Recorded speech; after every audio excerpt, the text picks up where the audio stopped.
Alam mo ba kung ano yung nag-iisang trabaho na sobrang hirap? Yung pinakamahirap na trabaho? Trabaho na araw-araw OT?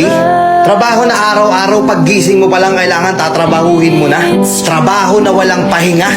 Trabaho na walang sahod? Merong ganyan. Merong ganyan, di lang napapansin. Hindi lang napag-uusapan. Alam mo kung ano yon? Pagiging housewife. Di ba? Pagiging magbahay. Pagiging isang ina. Totoo, di ba?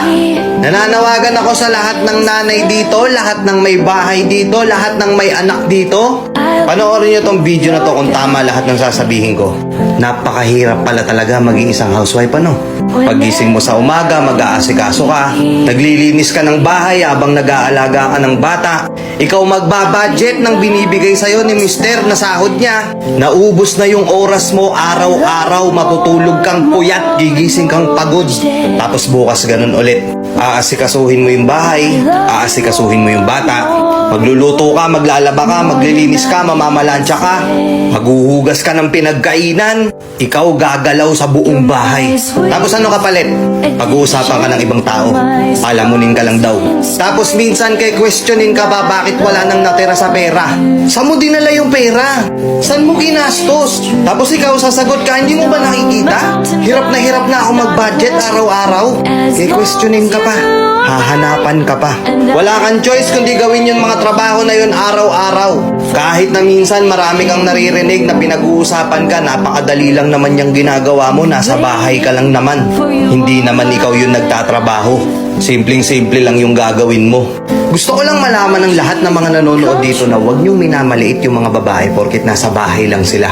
Hindi porket na andun lang sila, nasa bahay sila, di sila umaalis, wala na silang ginagawa. Sobrang hirap na trabaho. Sobrang nakakapagod. Pero wala silang choice. Kailangan nilang gampanan yung responsibilidad nila. Na minsan, yung iba pa nga dyan, masakit to kung sa masakit, pero ang trato sa inyo katulong na, di ba? Minsan sasabihin ng mga nanay natin, hirap na ako maglaba, suot lang kayo ng suot ng damit. Ano ba, baso na lang, hindi nyo pa mahugasan. Nakaayos na yung damit mo, kukunin mo pa yung nasa ilalim ni hindi mo man lang maibalik ng maayos. Di ba? Pero yung simpleng mga bagay na yun na ikaw nang ikaw yung paulit-ulit na nag-aayos no, nakakapagod, di ba? Araw-araw ganun yung ginagawa mo. Araw-araw bakit ganun? Parang hindi nila maintindihan. Tapos ikaw pa yung ituturing na walang kwenta sa bahay. Ikaw pa yung sasabihan na hayahay. Mga tol, alagaan nyo din yung mga asawa nyo. Hindi porket bumili ka ng bagong electric fan, hindi porket bumili ka ng aircon, hindi porket bumili ka ng bagong washing machine, reward mo na yun sa misis mo, hindi. Ikaw pa rin naman makikinabang nun eh. Regaluhan mo din kahit paminsan-minsan na mga bagay na marirealize niya na na-appreciate mo yung ginagawa niya. Igala mo, dalin mo sa salon, sa spa, bilan mo ng isang bagay na wala naman talagang kinalaman sa bahay para lang sa kanya. Simpleng ganun, masaya na yan.